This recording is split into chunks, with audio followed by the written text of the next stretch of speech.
Let's start off this week's episode by plugging yet again the live show recording of Stop Watering Dead Flowers that's going to be on Wednesday the 20th of May right here in the Glasgow Stand Comedy Club. I've got two incredible guests and we're keeping them a real secret till we find out who they are, but they're going to be incredible, let me tell you. Come on down if you enjoy the show. Even if you don't enjoy it, come down and see us fail live. People can get involved. We're going to be asking people in the audience for their own particular dead flowers. We'll be reading some out, interacting. It's going to be a great night. It's a Wednesday night. What else is going to be on? Probably Champions League football. But if you don't like that either, then certainly we could be a plan C, D or E for the evening.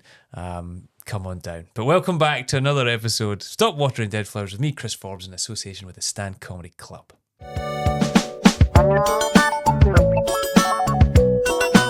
Stop watering dead flowers.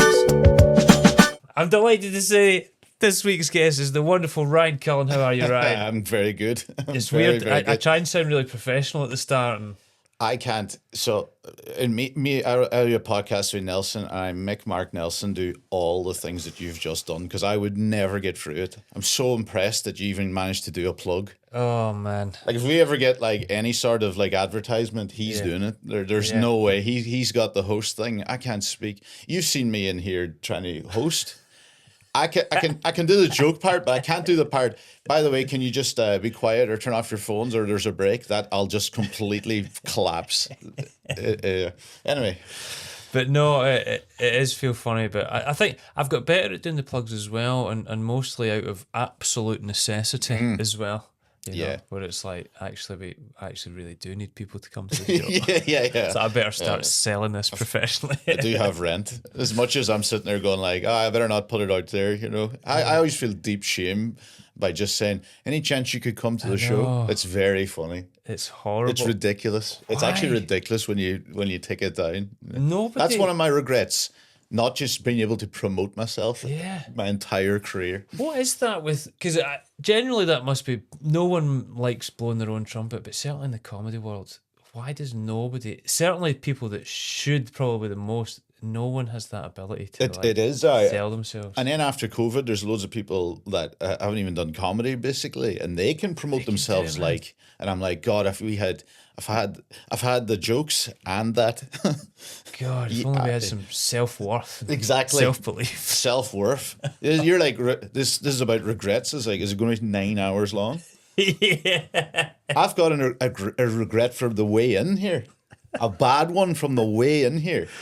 Brilliant. I had on the train here, I was listening to a podcast, and for whatever reason, I was like, God, these earphones are terrible. I had the earphones on and I was like, it's just not loud. And I was listening 10 minutes of a podcast on full pelt. It just wasn't connected to my earphones. And I'm just sitting there going like, giggling away. But people are like, I actually checked because I saw someone looking at me like, what are you doing? But obviously, they weren't connected. And I was like, God, the volume's awful on these. But they're noise cancelling. So that tells you how loud it actually was. They're noise cancelling and I can hear the podcast.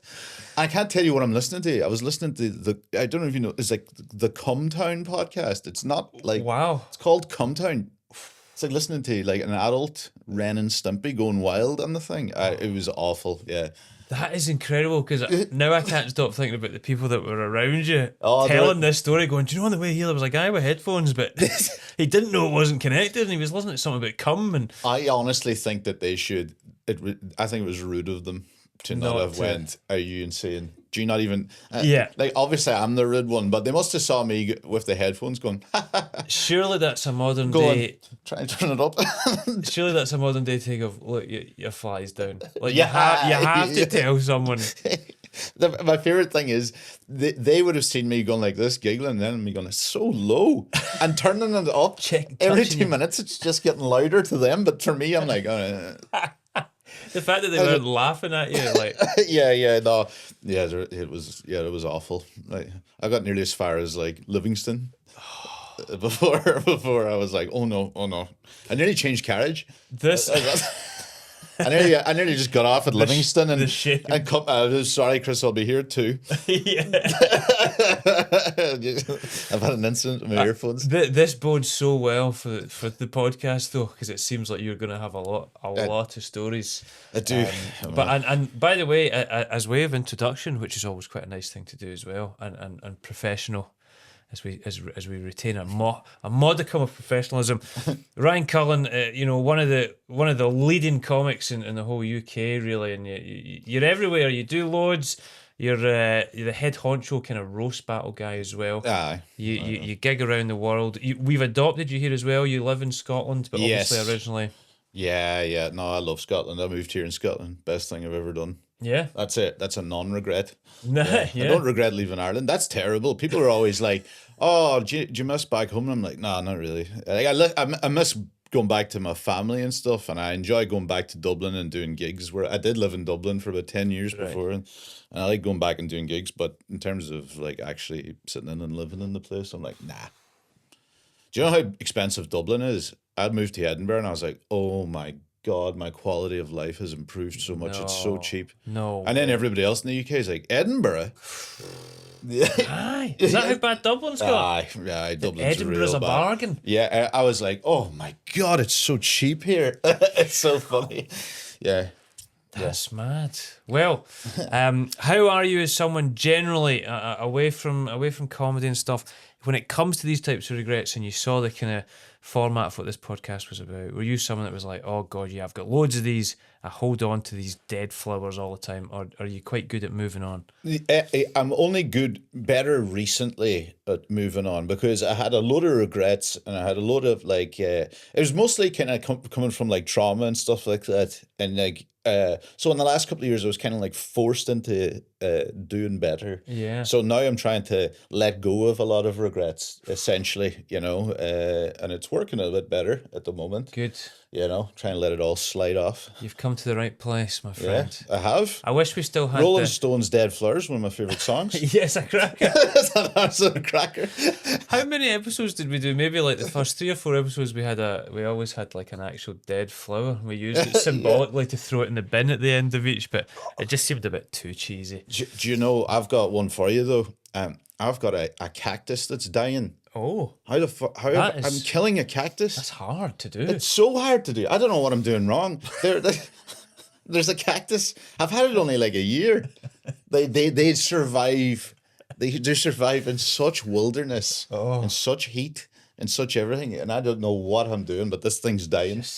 And now they're like, and I'm like, how do you save a cactus? Do you put more water? And they're like, no, not really. They don't need that. Wow. I think it's just sick of me. Let me ask you this. This came up in one of the episodes. I think it was Gareth Much. But have you got a name for your cactus? Do you name them? No, that's actually. I kind of feel like I've missed out now. Aye, because that could be what's wrong with them. You got to name your plants and that apparently. And Litvinenko, it's fucking dying. I don't know what else to call it now. It's too late. I mean, I can't name something that's dying. It's too late. It's just going to make it harder. It's just going to make it harder to let go. Yeah. All right, this I feel like there's going to be some good stories here for sure. But let's start as traditionally we do, is with a childhood one. Usually there's loads from childhood, but was there one that really reared its head above the others? This kind of folded in because I was thinking about like things, but this is a regret of not speaking up when I was younger at my primary school. Wow. Right, at one of my teachers that only years later, when I think back, I think hated me. Right. And this kind of came up recently when I remembered, like the school plays you'd have. You used to do school plays. Yeah, like, every Christmas you do thing. So I was cast in Nativity twice when I was about, 9, 10 as Judas. Oof. He wasn't in the Nativity. Wow. So I was sitting there going... He was not in the Nativity. I was like, you could have just made me a sunflower, right? Wow. And the fact that they did it twice as well. He did it twice. And I was like, and I was chatting to my mum. I was like, you went and filmed it. Did you not ask questions? Like, why is my son playing Judas in the Nativity? Right? What? And did he have like a part to play in the Nativity? Like, none. Was it? None. I mean, he must not have been born either if we went by it. You know, I presume Judas and Jesus were around the same age. So I never, like, so that was kind of funny. But what happened was this all came from, and I've talked about this in podcasts before. I've been hit by so many cars. And I've been Right. in a couple of car crashes, right? I've been hit by 7 cars. You're kidding. And I've been in 2 car crashes, right? I don't drive, right? So it's, right? And most of the times I got hit by a car, it's been my fault. Like a good 4 out of the 7 have been my fault. Just walking out, not looking. Yeah, just it's good to be present. That's how you get rid of regrets. That's how people always say. But like also physically while walking on the road, right? And most of them are fine. And I remember one of them, I rolled over the car and the guy went out all panicked. And I was like, I don't worry, it happens all the time. And he was like, all right, thank God. And he was like, you're bleeding. I'm like, it was from the last one. Were you ever like injured proper from Nah, anything, not like broken arm? Or? Not well, no. But I did go to a gym once, and do like the once thing. But like you do the intro thing, the introduction thing, and the guy goes, "Oh, have you had like massive trauma in your left shoulder?" And I was like, "Nah." And he goes, "Well, you have." And I go, "I must have been one of them." It must have been. Right. Well, what happened was, right, I had a real bad car crash going into school, into primary school. So my neighbour's driving me in. Someone died in the front car, 3 car pile up, right? And we're in the middle. And everybody in my car gets seriously injured, right? Now, I wasn't bald at the time, but I was walking out like Bruce Willis in Unbreakable. Like, I was unscathed. I was the only person completely unscathed, right? Now, you'd think with a 3 car pile up and your friend's blood all over the place and, the car crash, you would get the day off school. My mum was like, "Oh, is he grand?" I send him on in then. So I had to go to school, right? So I had to go into school. I'm already cast as Judas, of course, getting ready for this. The teacher makes me stand up. This is unprofessional. I didn't even, again, this has only come to me recently. She made me stand up in front of the whole classroom and tell everyone what happened, because she was like, "Oh, what happened?" The same day. This is like... Yeah, I landed in school. The class didn't start. I'm sitting there like, and by the way, one of the other kids, Paul, is not there because he's in hospital because he split his head on the windscreen, right? So I'm sitting there, but I'm also excited. So I'm sitting there going, like, the teacher's like, "Go on up there, stand up in front of the whole classroom." And there's only like small classrooms. Well, like, like half the school's in one classroom. It's that small, but there is still about 60 people, right? But they're like, "Stand up there and tell everyone." I was sitting there like embellishing it. Like, Paul's brains are all over the place, and they're all like, "Oh, you've become the road safety kind of officer. We're gonna have a talk now. Stop, look, and listen." And so then I came back going like, when I look back, I'm like, how did I not sit? Like, I want to go in now and be like, "Here, by the way, I've had some memories here where I thought this was pretty normal." But the more I think of it, like, I was 11 when, I remember when 9/11 happened, and she was like so obsessed. She was like, "I want you all to come in and write an essay about it." But we're all like 7, 6, like anybody in that class was between ages like 5 till... Who was this maniac teacher? I mean, making 7-year-olds write essays about 9/11 the day after it. She must be right. That's the what's that term about certain? It's like misery porn. Like she's just getting off on misery. Man. I sort of feel like it is. Yeah. So I regret not speaking up there, really, to be honest. I can't believe my parents haven't either filmed me as Judas walking around the nativity and didn't ask a question. But then again, they did send me into school after a major car crash. There's too many elements of that story that are so wrong. So I don't know where to start. That is wild, man. I mean, first and foremost, a horrendous thing to have been involved in as well. And I thought, like, the car crash was nothing compared to the trauma of after. The crash part, I would have been fine. I was like, all right, everybody's all right. Well, no, not everyone. There is someone dead, but but like, Jesus Christ, getting told to get up and talk about it. Get up there and tell. Wild. She was sitting there, obviously, with the popcorn, going like, yeah, she was glee. I think she was delighted I was in a car crash. Yeah, she was like, "I get up there now, Judas, you piece of." Tell everybody what happened.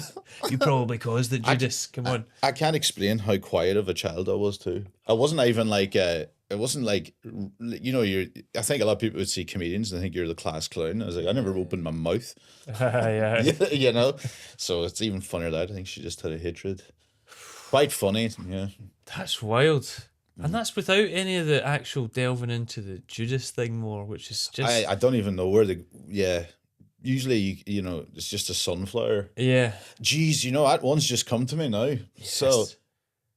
We're unlocking repressed memories. I actually haven't thought of this, right? I remember once, one of the most embarrassing things, it was for that school play, there's the choir, and she was going around, this teacher, she was going around like listening. She goes, someone is off, right? Far too serious immediately for a school play, right? So she would walk around like 30 people were singing in this choir, and she would run around, put her ear to your face, like she went the whole way around, and it was like, it's you. Wow. Get out. No way, man. You work on your lines, Judas. I remember that. She's like, bloody, she's like, not my tempo. She's like the guy in Whiplash. J.K. Simmons in Whiplash. Primary school. Oh my God, he was in a crash and everything. He had to get up. Oh my God, I love that film, and now I'm like, oh my God, I've already lived it. This is wild, man. Miles Teller, do it when you're 10. Some of the see something, and people come in and told stories about schools, but it makes you realise how much teachers were getting away with back in the day. Obviously, things are so policed and regulations, but back in the day, teachers were just maniacs. But we had this thing in Donegal where, like, if you played GA for Donegal or was involved in the GA team, when your career was over, they kind of just gave you a teaching job. The county council is like a thank you. But that means none of them were like, they were always as well, they were like, we won't put you in maths or anything. We'll just make you teach metalwork. And I'm like, actually, that's way worse. Yeah. Because, I mean, you really need to know what you're doing with metalwork. You're only cut a kid's arm off and be like, well, actually, to be honest, I've never seen this machine before. Right? But we had a guy, he used to threaten. He was our religion teacher, but he was just an old football manager. I think he did Ireland under 14s manager for a year or whatever. And they were like, you can be the religion teacher. The man was clearly not religious.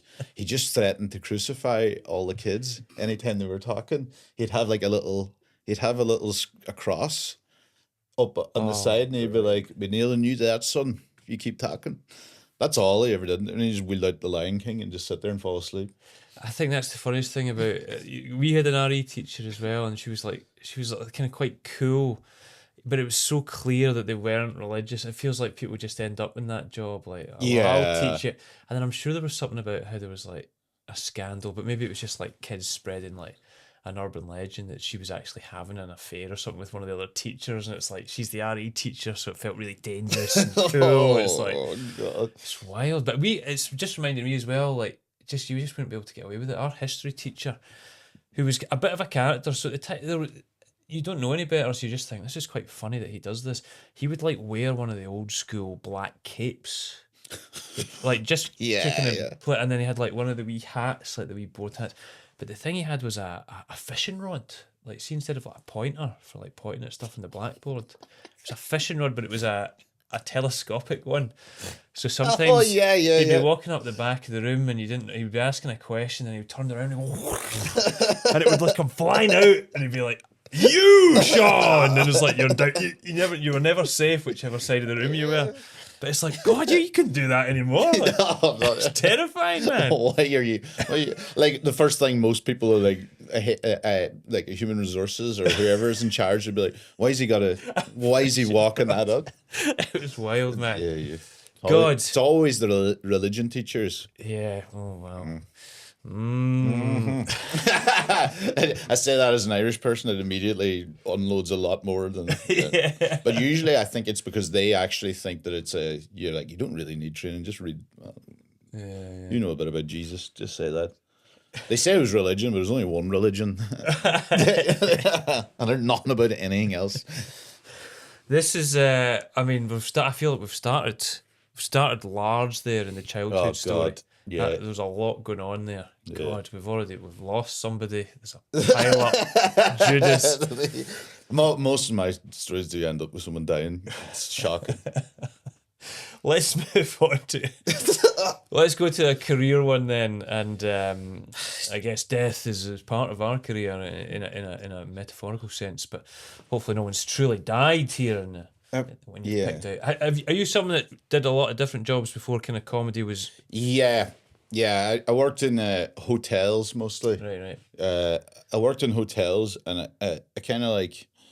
I was a bar. I worked in the bars for a while in hotels, but I moved to the restaurant because you would end up working later, but in the restaurant I would finish at 8, Right. and I could make gigs in Dublin because gigs in Dublin is as well all start at like 9 or a half 9. They're just so mad. That's another thing. When I came to the UK, I was like, oh my god. All the gigs were starting at an actual good time. Yeah. It's kind of changed in COVID. They're all at normal times now. But when I started, they were like, nobody's going to turn up till like 10. Are you kidding? Wow. Yeah. Oh god. No, but I worked in hotels mostly, and I actually just met one of the guys I was working with there. He's over from Germany, but I worked with, and he was recalling all the times that I just got away with being sacked a lot, like for stuff. I broke.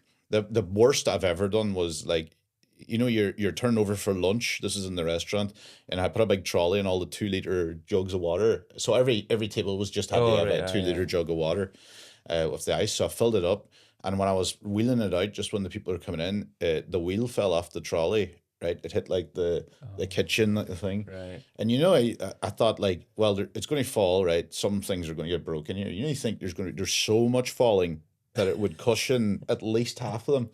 All 36 broke. Oh, wow. All filled with 2 liters of water. So I caused a flood, glass.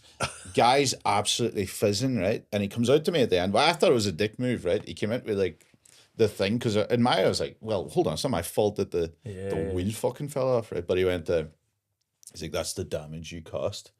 And he showed me the bill, like for. That's the damage you cost today. And I was like, it doesn't have the broken trolley on it. And I seen him just going, and he just disappeared to his office. And I was like, I'm done. I actually kept my the guy friend Balaj.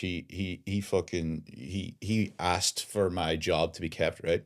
And then the next day, I do regret this. This actually works, right. I didn't know, right. So after that, he's begged to get my job back. I'm then at my friend's house who lives about 20 minutes away. Right. Okay. The only way I can describe it is he's in like it's like a complex of apartments, and there's like you'd have to go a 5-minute walk to get to the tram stop. But if you jumped over to the wall right beside it, you could cut that 5 minutes and you're just at the tram stop. It's just kind of like gated. Yeah.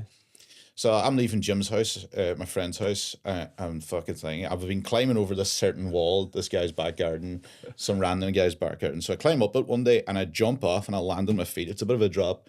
And I stand up and it's my boss who's just been trying to sack me, right? And I was like, oh, how's it going, Paddy? And he just went, whoa, why are you in my back garden? I had no idea. So the day after he's just seen me climb out of his backyard, and I was like, Paddy. Luckily he knew who Jim was, so my story immediately looks like you've got to take revenge, man. It's like he's going to be like checking all his food in his house. Luckily, I had no idea it was his house. I just climbed out of his back garden the day after. I was like, I can't. You've got a mask on, and I was like, Paddy, I'm so sorry, but I've also done that like 400 times. So if you see me doing it again, it's. What are the chances? I can't even believe not only the chances of that, but the chances he was literally walking at the time. I had done it like 400 times, but that time I was like, oh god, he thinks I'm gonna. Wow.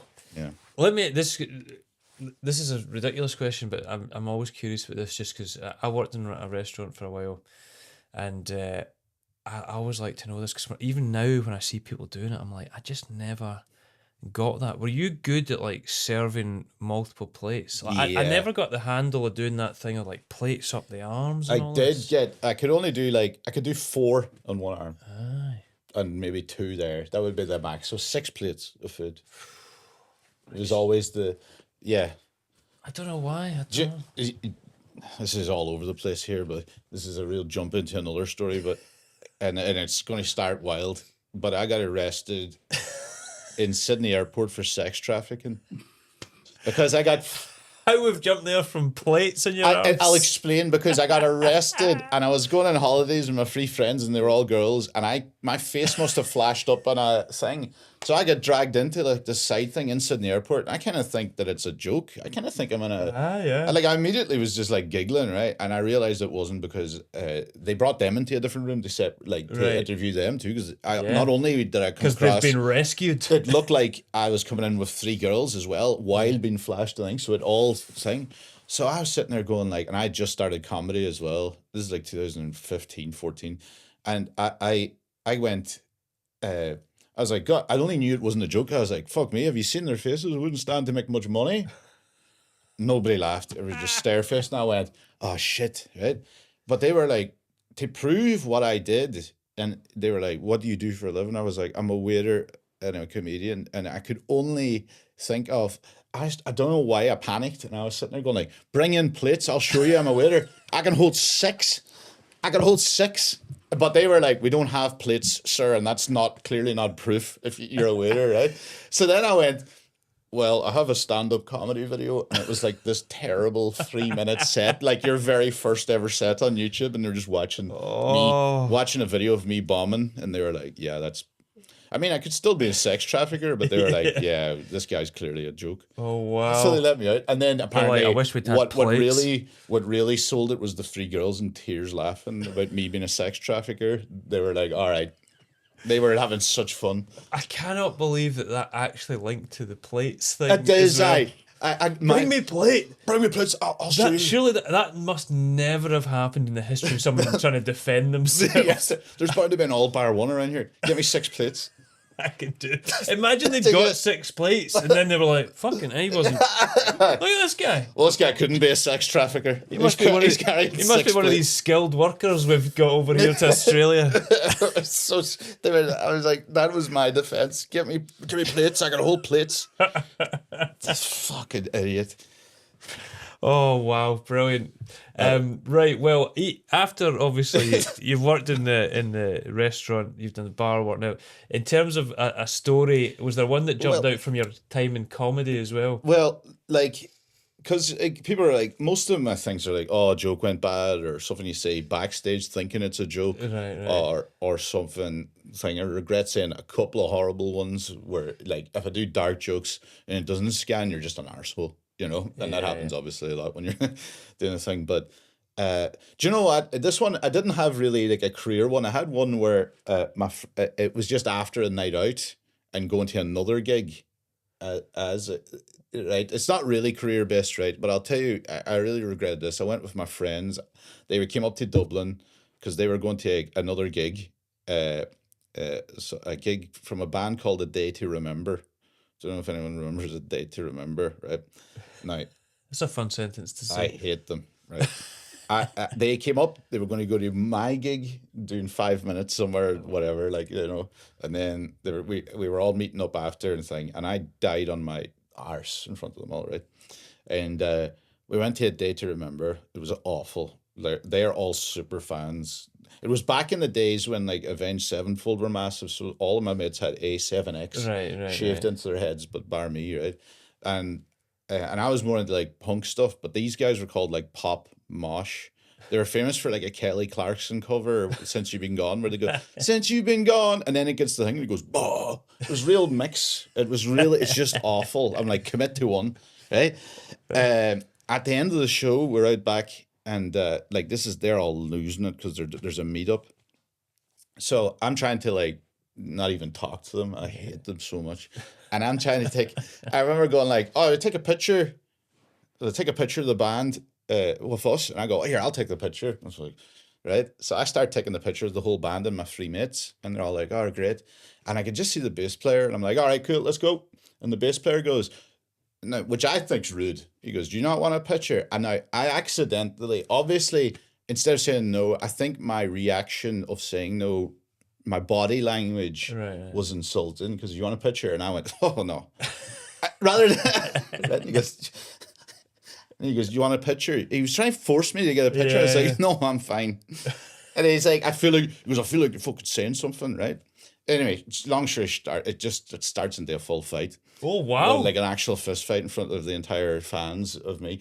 My friends didn't talk to me. They were like, I can't believe. They weren't even jumping in on your side. No, they were like, you piece of I can't believe you embarrassed us in front of our favorite band of all time. I'm like, fucking bastard kept shouting at me. I remember his face. He was the fair-haired bass player. I'll remember him to this day. I'll kill him if I ever find him again. I understand. I did say, oh, no. Yeah. Which instead of just saying no, he was like, you've something to say. And I go, I actually didn't, but I do.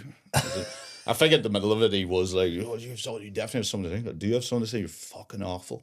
Wow. But, I mean, very insecure from him that he was like, do not want a picture. I mean, come on. Incredible. You can't, not everyone's going to like I what you mean, do. I might have been touchy because of the 5 minutes that I had just bombed on stage too before. Yeah. So, in many ways, we could have bonded over that. Yeah. I remember that. That was after a gig. That was I don't like. The rest of them are just. Here's a very short gig one. All right. In Australia, I was doing Best of the Fringe, and it was me, Mark Simmons, and Luke Benson, right? Yeah. And Luke Benson had the MC because me and Mark are basically both one-liners. It's like yin and yang. It was a weird booking. We're doing like me doing horrible one-liners and him doing nicer ones, right? So it looks like, well, I guess I'm going to have to MC the whole festival. And we're like, yeah, you can phrase so, right? But what happened was we were writing jokes together, right? And I wrote a couple of jokes while I was in Adelaide. And one of them was about, had David Attenborough as a punchline. And the other had a joke about, the joke's basically about your cum taste. Pineapple makes your cum taste better. Right. You just mix it up in a bowl together. That was the joke I wrote. And I wrote this, Mark Simmons, and I just started trying it in the festival, right? But you're doing like the exact same show basically day in, day out. So after the first week, it's the same set, but those new jokes are in it. So Luke Benson obviously isn't watching me every time when he's MCing, but he would come on and do jokes about my jokes. Right. So one day in the matinee show, I'm running from another show. So I'm sweating. I get there just in time. I walk up. I just ditch all the new jokes. I just went into autopilot. 400 people or 500 people in the show. Luke comes up after me and just goes, yeah, you see Ryan's talking about pineapple making your cum taste? I haven't mentioned this at all. Hey, that's bad. I love with him. Now, this joke has been doing fine the rest of the time, but there's just stunned silence, right? And then Luke's sitting there going like, anyway, you can't talk about David Attenborough. No, I was sitting side stage going, I fucked him so bad. And Luke comes off stage. He goes, fuck, I don't know what was wrong with them. And I go, they were fine for me. I fucked him so bad. Never told him. I never told him. Mark was there. Mark Simmons too, giggling like, fucking arsehole. God, that's brilliant. That is so good, though. I do regret that. I don't even know if I've told him since. Oh, it's funny though. MC's got to listen in. You got to listen. I mean, it was the same set. It was such a safe thing to do. Usually, I realized my mistake. I was like, oh no. I wish there was video of that. The fact that he's sitting leaning into, going like, he's talking about cum and how pineapple takes his bit. I live with him. And everybody's like, what's he talking about? Where's this coming from? What are you talking about? Pineapple and cum? Oh. It's such a funny subject as well to have not mentioned. Did you? Yeah, of all the things. Did you tell him eventually, or was it just one of these? I did, I think I might have told him by the end of the festival, but I let him stew in it for at least a week. So good. And then I was like, remember that day? Mark was enjoying it a lot too. That is funny, isn't it? That you and Mark, just as an aside, like you are both one-liners, but it shows you how different you can be as one-liner comics. Yeah, we were like, we did not know who to put on first or second because Mark would naturally be the headliner. He's like the bigger comedian and thing, but we didn't know if it would be better starting with horror, which usually doesn't work. Yeah. Because usually I'm not a good opener compared to other parts. Yeah. Or MC, which I'll be doing here at the Stand Comedy Club tomorrow night. Because, if you have to try... Like, if one of mine goes terrible, then you're just bringing on a new person. Anyway, I did it to Ross Leslie on purpose once. Is that right? He was like, knowing you'll just do 3 9/11 jokes and bring me on. And I was like, dude, I know 3 9/11 jokes. And I went out and I just died to silence. 3 terrible... uncalled for, out of date 9/11 jokes. Yeah. And then went, anyway, Ross Leslie, ladies and gentlemen. And he was walking on, fizzing with me. Do you know what fills me with fear about that? I'm doing Red Raw tomorrow. Yeah. Yes, I'll be. Oh, here we go. You're just going to stand up and describe that car accident again from your childhood and bring me on. Anyway, ladies and gentlemen. Oh boy, no, this is great. They're all good. They're all good. Oh. Let's move into a relationship one. Well, this is a bad one. This is the one that most people will be like, I don't mind what you make a clip of, but not this one. It's the relationship one. Oh, this one's a straight up bad one on my part. Right. So, well, you've owned it already, you know. This is bad. I do regret this heavily, right? Me and it was my ex now. We're broken up a couple of years now. She's coming over to Ireland, you know, for like New Year's Eve or something. We were out. It was Christmas or New Year's, and you know, she's out of her comfort because she's in with only my family and stuff like that. So it's hard to, like, you know, you're on edge regardless a little bit, you know. And she suffers from a syndrome like Ehlers-Danlos syndrome, right? And it affects your joints and stuff like that. But also you're prone to fainting. Oh. Right? So we were drinking in the middle of the night, and everything. We're actually quite drunk. I'm absolutely wrecked, hammered with my family. And I'm sitting there at the thing, and my dad goes, someone's fainted at the bar, and I was like, fucking idiot. So sitting there drinking, and I noticed it's my partner, and I went, oh shit. Right? So I went out, and this is the first time I realized, as much as I'm always in car accidents or thing, I'm actually completely useless in an emergencies. I cannot tell you how bad I was, because I got into we had to get an ambulance, right? Ambulance comes absolutely fine, right? You know, it's mostly just like, you know, fainting, but goes out for a while and you have to get it checked, right? Yeah. But I'm like panicking, but also drunk as hell. And I'm like, oh God. So I get in the ambulance with her, right? And she's kind of like half coming around. She's half listening. And this is so bad. She was, the guy goes, this is just panic in my head. I got the words mixed up. She goes, she said something about a syndrome, what she got? And I was like, oh, she's got Down syndrome. Right? She's got Down syndrome. Right? I meant to say Ehlers-Danlos, and I was like, and the guy, you can see her going, coming out of it. She could hear that. She was like, like trying to get her words together. And then I'll never forget it. The nurse in the back, the paramedic, sorry, was like, I'm pretty sure she doesn't have Down syndrome. And I was like, sorry, I've lost the words here. I'm drunk and I'm panicking. Oh, no. But I told the entire thing while her, and she remembered it. Yeah. Rightly so, but that was awful. That was one of those cringy things I've ever. Oh, wow. That is. Next day, he's like, hey, Ryan, do you remember the part where I was in a massive emergency and you told everyone I had Down syndrome? And I was like, I'm so sorry. I didn't. I got the words totally. I'm so sorry. That's such a terrible thing to have to apologize. I'm so sorry. That was my aunt came up to me. She's like, she was also like, she works with people with Down syndrome too, but also like a nurse and everything. She goes, I don't think I've ever seen anyone deal with a slight emergency as bad as you just did. She fainted, and now you've diagnosed her with Down syndrome. You could see her coming around with like an oxygen mask going. You could see the rage in her. Like, what did you just say? Sorry, Mr. Cullen, but I'm pretty sure. Yeah. She doesn't have. What a thing for him to have to point out to you. Yeah. She must have been like, this is the worst boyfriend I have ever seen. Literally, could be a life-changing thing. We need to know her diagnosis. And you went for that. How long did the relationship last after that moment? Was that like about a year? Was that the turning point? That was certainly a turning point. Yes, I mean, yeah, yeah. So I'm going to have to take the big L on all of that one. Wow. Yeah. But I'd imagine again those ambulance workers will be like, do you remember that guy? Do you remember that fucking idiot? A bald little freak that came in and started saying his partner had Down syndrome, and she clearly didn't. But we were trying to help her. Oh God.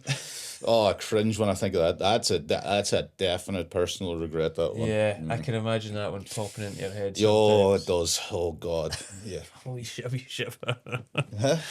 Oh, Oh, yeah, God. Yeah. And my first cousin has Down syndrome as well, right? And so it's not like it's like something I don't know or yeah, have yeah, yeah, yeah. common dealings with, you know? Just a proper drunken Yeah. mixed words thing. If she gets injured, I'll be like, she's got Ehlers-Danlos, and they're like, I'm pretty sure she doesn't. I think she's got Down syndrome. Yeah, yeah, Just got, basically, I can't work in anything medical, and I tried. My first choice was radiography. Is that right? Yeah, thank God that didn't work. Wowza. Decided to go the cancer route rather than the cancer catcher. Cancer Catcher, such a bizarre character name in a weird superhero film. God. Let's move on to, we've done the kind of three main ones, but then a fourth one, if you've got one, anything else to get off your chest, you know. Oh, yeah, I do actually. I do have. This is a regret of not staying and doing something. Right. So, this is before I actually did stand up. This is 2009. I lived in. I was in New York City for a summer. So I did a J1, which is like, it's a student visa, so you get to go June to August and work in New York or America or somewhere. Nice. Right? What were you doing? Well, this is where it all went arseways. It was 2009, so I went out there, and on the first day, it's pretty much while we're on the flight, the Lehman Brothers collapse, the whole financial collapse. So what happens is I land in New York. They're not giving out social security numbers now all of a sudden to Americans, because immediately like 800,000 people in Manhattan alone just became unemployed. So like they were like you're fucked, and basically they were like, well, you were pretty much been fine a week ago, you just in Irish bars or whatever, but they can't even hire you for that. So you're gonna have to do, your only chance is construction work. So immediately I'm screwed. But we already have our return flights. Yeah. Because you're out for it, you have to have the return flights. Right. So I'm kind of stuck, right? So I live in a hostel in Harlem for 2 weeks, Wow. and then I was homeless for the rest. So I slept in Tompkins Square Park for a good chance of it. So Wow. which is the square that Friends pretend it's in. Oh, yeah, Like yeah, I know yeah. it's filmed in LA, but he zooms down to Astor Place, right? But this kind of goes in. Remember about the date? You remember? I was like more of a little hardcore punk. I was more of a skinhead when I wasn't a skinhead, not the Nazi one, right? But I loved it because it was all like, there's a big Joe Strummer mural I remember at East Village and everything, and it was all skinheads and Jamaicans. They're all like sleeping in the park, getting Right, on. right, It was right. just a big party. It took me 4 days to realize I was homeless.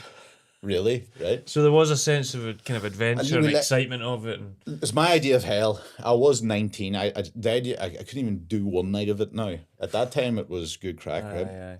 But we were desperate at one stage. Obviously, we went to New Jersey for a bit because, but we stayed with someone that was so mental that we were like, the homeless thing was way better. Right, so we left her. That's a different story. It's not. She was just mad racist, right? But we what happened was we started going on Gumtree to look for jobs, right? So that's not a good start, right? And there was one for $150 if you take part. We're looking for Irish guys to film something. It's $150, and we're like, let's turn up to this random address. Dubious. So, well, we thought like immediately I was like, gay porn, right? It's going to be gay porn. And then we're going First thought, and I was gay porn. and I was like, I probably wouldn't do it, but it's enough that I'm thinking about it. Right? So I'm like, we were sitting there going like, me and my friend Jim and Daryl, right? And we were turning up going like, I don't even know what this is going to be. It's just a random address, right? So and it's weird to get paid for an audition in general anyway, kind of just the first one, and we're like, oh God. So I turn up, and we turn up at, I'm not even sure what if it's thing. We turn up and a skyscraper in New York, and we walk in, and it's like Columbia Pictures, Whoa. right? So straight away then, I actually got, this is actually worse. This seems like a real deal. We go up a glass elevator with all the movies. I think I'm saying Columbia Pictures. I can't even remember which one it is, but it's like all the movies they'd done. They did Bad Boys. I remember seeing that, and I was like, Jesus Christ, what have I done? So we land in anyway, and it's a legit, like kind of like a Hollywood studio looking for it. And we were like, oh my God, I wish this was gay porn.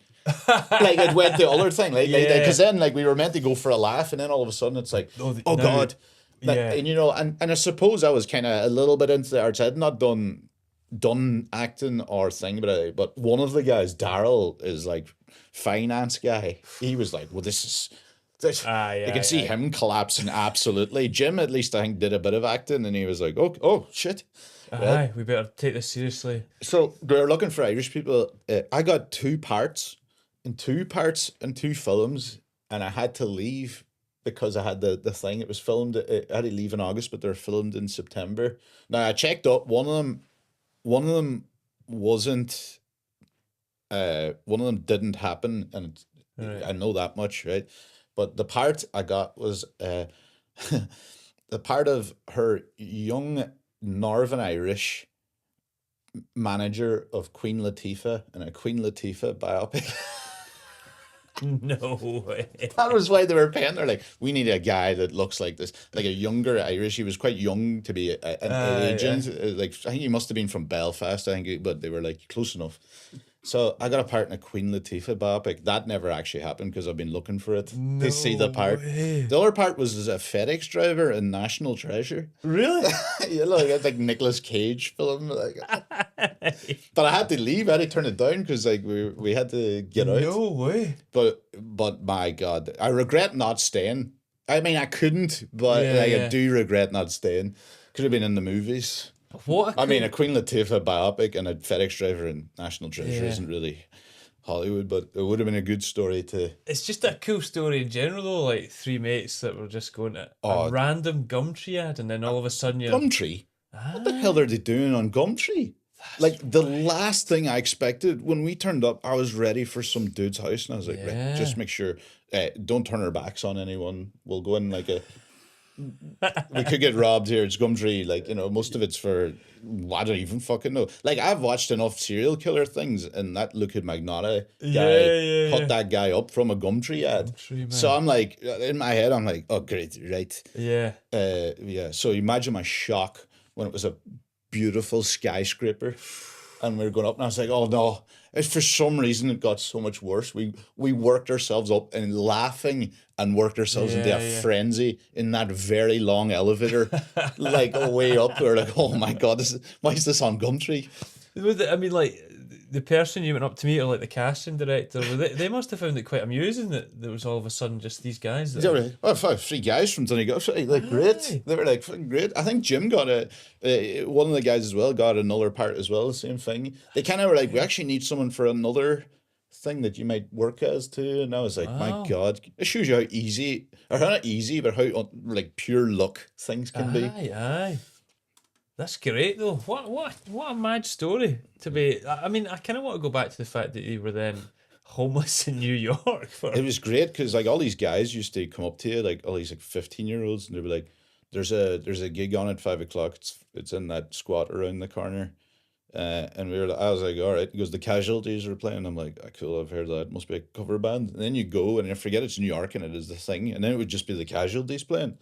And it's like, and they're non-drinking gigs. So it's just like 15, 16 up to like 30. Nobody drinking and everybody just kicking the shit out of each other. But having a nice time. And I was like, this is bizarre. I don't know why this is completely different when I thought. In my head, I was going to work at, Bubba Gump's. That's just a homeless, isn't it? What a mad experience, though. Well, people say, I say I'm homeless, but it's not really homeless when you have a return flight and also enough money to pay for your bag to be put in the storage. Right, yeah. And also, I could have rang my mum. Yeah. I could have went, hey, listen, mum, by the way, I'm living in this... But I was having too much of a good time. I was like, it's not really an issue at the moment. And then, it was 2009... And I thought I was in a terrorist attack because I was in, this is when I was in Harlem. Right. I was living beside the Apollo Theatre and I walked out and everybody in the streets, there's people just walking around the streets crying. And I was like, oh my God, I'm here. I've missed. Something's happened. I'm here for a 9/11, right?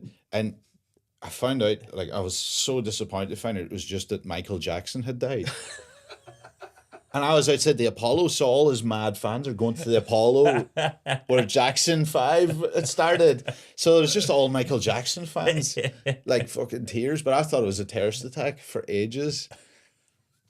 Yeah, and then they had like a big board, and there's thousands of fans, like 1 million people turned up, and they're all signing this big wall, like "Rest in peace, Michael Jackson." You know, I didn't. Yeah. I'm not into the paedophile thing. Right? Nah, so, you know, I remember writing "Rest in peace, Farrah Fawcett" because she died that same morning. One of the Charlie's Angels. Love you, Farrah. No way. God, that is some wild experiences from that trip then. Yeah, dude, it all happened in that. It just happened to be like that 2009. Yeah.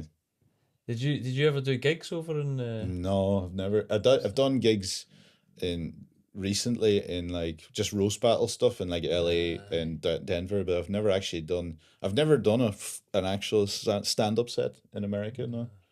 The roast battle stuff's mad. The roast battle stuff is always ongoing, isn't it? It's like the league. Like for anyone that doesn't really know how it works. I ran them in Dublin for a bit, and then I kind of came here, and I wanted to run them here just for something different. They're usually used to be kind of like a party for comedians. This is kind of what it was. Like a little event. You can go and do a couple of jokes and laugh and drink. But then I found out there's this whole worldwide league they were opening. So now there's ones in Tokyo and Barcelona. There's one in Nairobi. Really? And we have Roast Battle Nairobi. Yeah, we have like affiliates. You know, they do it like American sports. Yeah. So like, you know, if I have one every 6 weeks here, you're only allowed to send in your battles for like a month. So there's 2 weeks. Right. So I have affiliates. So like we have Roast Battle Pittsburgh and Roast Battle Detroit. Scotland, we own Roast Battles Pittsburgh and Roast Battle Detroit for this year, so I'm putting in battles for them, and wild. It's amazing how many people like. It's just amazing how it works, like, you know. Yeah. Well, listen, thanks for sharing your some of your dead flowers anyway. But you know the roast battle stuff as well. But you're always gigging. It feels like you're always traveling to different things. What have you got coming up in this year, really, as well? Will we be seeing you back at different festivals and? Yeah, I mean, up to recently, no. Okay, next week I'm in the Alps, my favorite festival in the world, the Altitude Comedy Festival, which is so fun.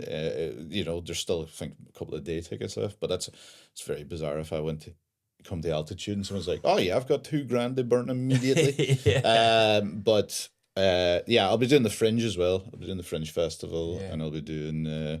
Actually, the best thing is to just find me online, and me and Mark Nelson have a podcast too. It's the best one to plug really at the moment.